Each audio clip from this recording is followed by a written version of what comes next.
Hello again, Struck. Today I'm bringing you another video showcase for Torchlight 3, and this one is for the Bane Relic subclass.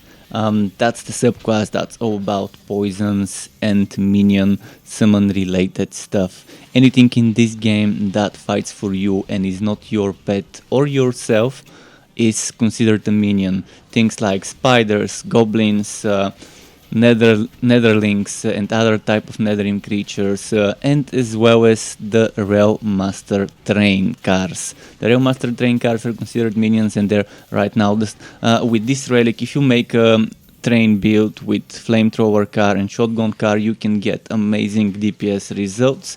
The strongest builds are doing that right now, but there's other things, not just minion damage. There are some spiders that can do damage when you summon them and spawn bombs. There are spiders that are like projectiles that poison enemies and can also do some decent damage. So I'm gonna start with the active skills and then move on to the passive skills. And I normally start with the aura. For the Bane, this one is Miasma. Miasma is, as I mentioned, the aura. It, as all the other auras, gives 25% damage buff, but the good thing about it is it also gives defense to nearby people and to you. And the other thing about it is when you reach tier 3 Miasma, you get 100% minion damage.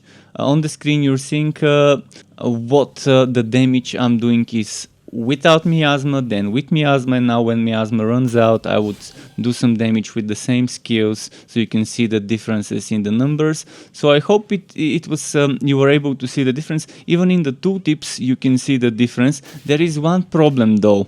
There is one bug right now. The tooltip and the active skill of flamethrower car doesn't seem to benefit from minion damage, whereas the active skill of shotgun car does benefit from minion damage. So my guess is this is not intended. If other if other train cars benefit from it and flamethrower car doesn't, maybe just a glitch, the bug that needs to be fixed. But keep that in mind. It still benefits from some other bonuses. It's definitely great. You get 100% minion damage, you get another 25% damage from the aura itself, and you get defense for extra survivability, which you can stack with the defense from Poison Nova, for example, if you want more defensive build.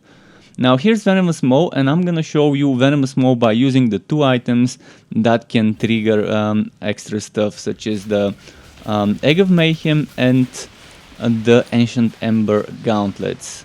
The Ancient Ember Gauntlets have been fixed and now can actually trigger. I've seen them work on the Bleeding Relic, on the Blood Drinker, so I could do those Spinning Blades, so I'm assuming it also works in this one. You can see with the Ancient Ember Boots, when you get Imbue Relic and when you combine it with the Frostwall and Sword or Mace of the set, you can get very spammy with Venomous Maw. And Venomous Maw builds are pretty decent. They may not be the top best meta, they may not be better than a Bane Train, but that doesn't mean it's not bad to have some Egg of Mayhem Venomous Maw build out there. Especially knowing that there's two spiders. And there's some things to consider about poison. Poison stacks up to 3 times, unlike bleeding on burning. And you can stack different types of poison, like the poison from items stacks separately from the poison from certain skills, like Venomous Maw, for example. Now, there is Spectral Spider, the big spender, and I will try and use it as much as I can within like around a minute time, thanks to Imbue Relic. You can see I'm summoning the spider, and then we see some X. I actually summoned a big spider, which I shouldn't have, the one from Arachnid Assault. But yeah, you have those egg bombs, which are pretty okay as a little nuke, extra nuke damage. And then the spider itself shoots projectiles, which you can't see because they don't consider the dummies enemies right now. And you can, as you see, have multiple instances of this big spider up. So if you get lucky, you could maybe even get around 4 or 5, maybe more spiders. You can definitely get 4. You can do spider, spider, Imbue Relic Spider, but if you're lucky you can even try and have 5 of those at the same time, which could be pretty fun to see how much DPS that could result in. I might actually experiment with such builds very soon with the Ancient Ember Pants. It might be fun, it might definitely be fun. Next is Poison Nova, the barrier, the defensive skill of this relic. And as I mentioned, it gives you defense, 50% defense from this relic, which you can stack with the 50% defense from Poison Nova. Keep in mind there's diminishing returns when talking about defenses. So the more defense you get, the harder it is to get percent resistance to that element. But you can see my defense gets increased from 20 something to 30 something when I use the skill once. And at the end of this little footage, I would do double those skills. So I would use Poison Nova, Quick Imbue Relic and another Poison Nova, and you would see how I'm stacking 2 times the defense of Poison Nova. Of course, it's not gonna last for long, so it's just a quick burst of defense. In fact, I'm kind of very disappointed in those barrier skills. All of them have very short duration. And with a 20-second cooldown, which, yes, with some upcoming changes, the ones that are already on the disk match, you can get it down to like 18. But it's still kind of underwhelming to spend 10 points on a skill. But you can see now how the defenses went to 50-something% from like 29 or so. Now, Arachnid Assault is the big ultimate skill, as I like to call it. The one where you need to spend 200 energy worth with other skills so you can activate it. And with Imbue Relic you can reset it, refill that energy, reset the cooldown, which means you can do Arachnid Assault, Imbue Relic, Arachnid Assault as I did. And now within that around a minute footage, I would do 5 Arachnid Assaults. And at the end, actually, I had Imbue Relic ready. When I did the 5th Arachnid Assault, I could have just done Imbue Relic and used another Arachnid Assault. You can see there's a ton of synergies. Keep in mind, if you're going for Bone Razor Bone Blocker, you can put the Bone Razor in the Legendarium while wearing the Bone Blocker. That would work. You can do vice versa though. And when it comes to Frost Wall, you can't use the Legendarium to give you the set. You actually have to wear 2 of the pieces. So their synergies. Toymakers 2 is pretty good. People have been saying that Dusk Mages with Consecration with Toymaker 2 are pretty nice on Bane with that extra minion damage and stuff. So keep that in mind. Next is Spread of Death, which is a passive, and you can see there's those poison projectiles that we see those ones every now and then while we are hitting poisoned enemies or when a poisoned enemy dies.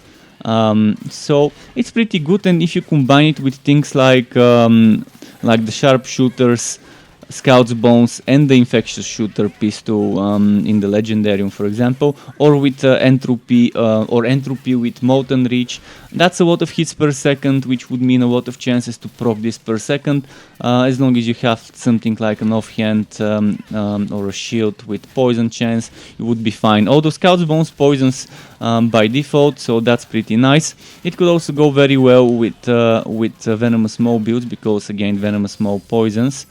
So obviously it's a decent proc. 8-legged allies, that's another proc where you can see now how quickly I'm getting those spiders summoned. So that's a max level, as you're seeing, 8-legged allies, and I'm trying to summon them just with Scout's Bones. Now I'm gonna start using Explosive Arrow. You can see it's not that difficult to keep those up. As long as you have some chance to poison in your gear, you should be fine and you should be able to get those spiders. The one thing I have against this skill is there are no ranged spiderlings. I think it should have 30-25% chance to spawn as a ranged spider instead of melee, because the melee AI is terrible right now. Staffing up another proc. This one is the relic proc connected to basic attacks, and you have to either wear the staff or wear Digitus, Railhammer or Bow. And by the way, it took me 78 or 79 hits with the bow to get this to trigger. So this would last after I swap to the bow. I do 2 times explosive, and now I start shooting basic attacks. Some of the basic attacks don't hit, but I had to do 70 something, I think 79 basic attacks before I could actually get this to, or maybe it was 76, before I could get this to trigger to summon a staff. So this RNG can be terrible. I think they need to change those to, instead of give you X% chance on hit, to make it every end hit, like every 10th hit, every 5th hit, every 15th hit, to actually trigger that. Otherwise it's just, I don't know, it's very underwhelming, especially with the bow. The bow not only has much slower basic attack than the staff, the bow doesn't hit multiple targets where the staff does, and yeah, the bow is ranged, but just look at this. This is like, as I mentioned, 70 something hits, 70 something attacks, because 76 attacks, because not every attack hit. I think there were 4 or 5 attacks which, due to a bug, I'm not moving my cursor, they just don't hit the dummy. And you see, finally I got it to summon. So as you saw, there's a lot of synergies for basic attacks in terms of items. Now Puppet Master is a minion skill. You can see how much damage I just did. Try to remember that. 1900 with the shotgun blast as a crit, and now I'm gonna remove my points from Puppet Master. Not all of them, I'm just gonna remove 2. It's gonna be enough to show you a difference, to see that the skill works. You see now on my shotgun blast critted for 1800 something instead of 1900 something. So you can see there is a difference. Both skills, the shotgun blast and the flamethrower car, are doing less, and this can stack up additively with the bonus damage from Miasma and the other bonus damage to minions from Miasma, and combine that with some extra damage to flamethrower car, extra damage to shotgun car in gear, and you can have, as I mentioned, very strong setups. This doesn't only work with trains, with all sorts of minions, Shasta, goblins, netherlings, explodobots, etc. Now Energizer, every relic has this skill, it's the exact same, and basically you can see 3 point something, 7 point something, energy 11, energy 14, 15, then 17, and then 20 something, actually 20 and then 20 something, and we got it to like 28 with several hits. Now I'm gonna put 5 points into Energizer.